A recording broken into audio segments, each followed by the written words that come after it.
नमस्कार साथियों, स्वागत है आपका आपके आइकॉनिक यूट्यूब चैनल पर।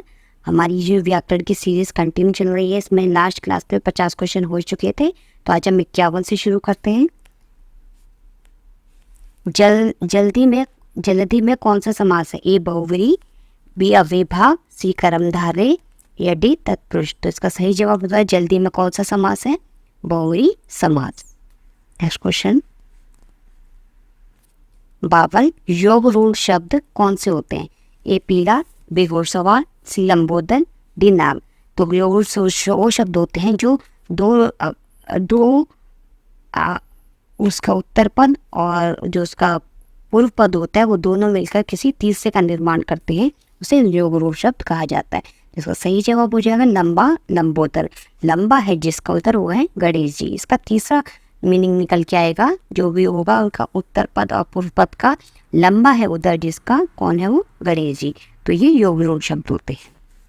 प्रश्न नंबर 53 बहुत इंपॉर्टेंट है। एक तो आपको उज्ज्वल ये शब्द पूछा भी जाता है, शुद्ध वर्तनी में पूछा जाता है अक्सर ये अक्षर, इसमें दो ज्यादा आते हैं।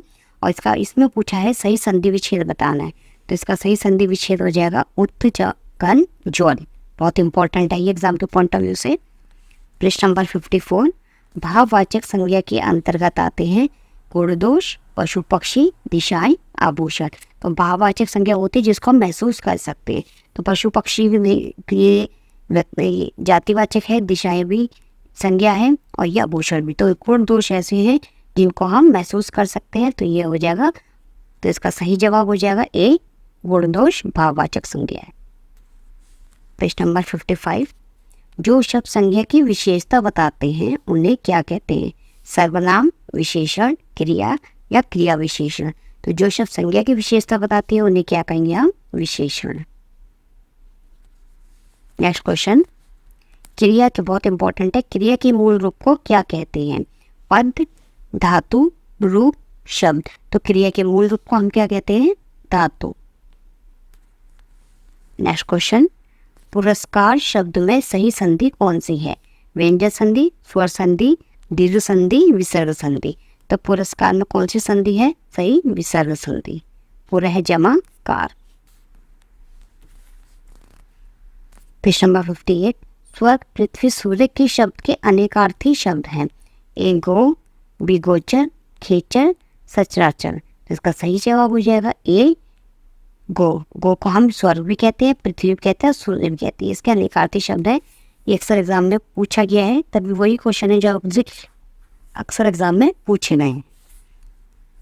नेक्स्ट क्वेश्चन 59 छंद कितने प्रकार के होते हैं? 2, 5, 3, 4। तो छंद कितने प्रकार के होते हैं? दो प्रकार के।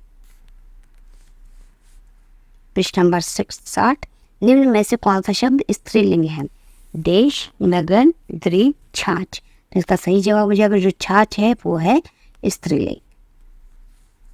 प्रश्न नंबर 61 हिंदी की स्पर्श अघोष महाप्राण दंते व्यंजन ध्वनि है। तो भा, द, था और हा। तो इसका सही जवाब हो जाएगा था।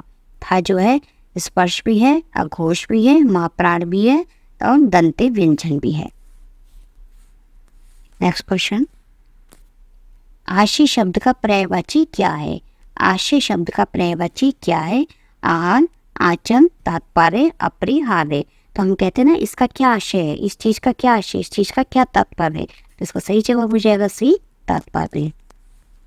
प्रश्न नंबर 63 सघोष वर्ण कौन सा है? पा, था, बा और सा।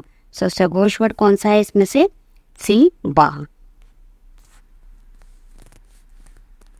वीर पुरुष में कौन सा समास है? वीर पुरुष में कौन सा समास है? अव्ययभाव, तत्पुरुष, कर्मधारय, बहुव्रीहि। तो इसका सही जवाब हो जाएगा तत्पुरुष समास। वीर है जो पुरुष है, तो वीरता का जो पुरुष होता है उसके लिए कौन सा समास है इसमें? तत्पुरुष समास। प्रसारण का विलोम शब्द है प्रतिपादन, आरक्षण, आकुंचन, टी सदर्शन। प्रसारण का सही जवाब हो जाएगा आकुंचन। प्रश्न नंबर 66 वृक्ष पत्तों से गिरते हैं में कारक किया है।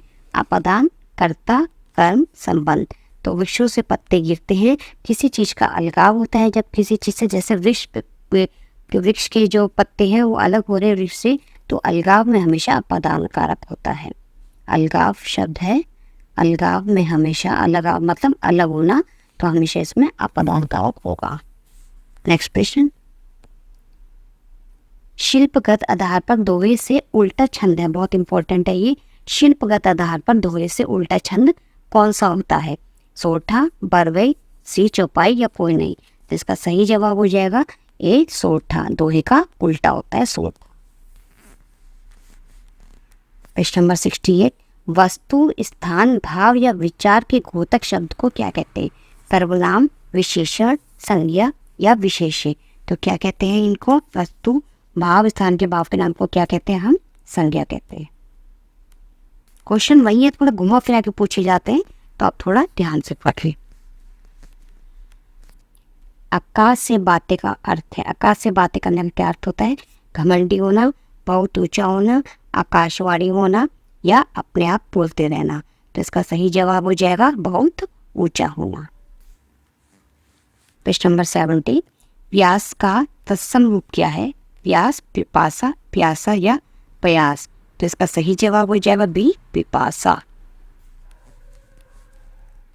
प्रश्न नंबर 71, निम्न में से कौन शब्द बौद्ध भिक्षुक का अर्थ है?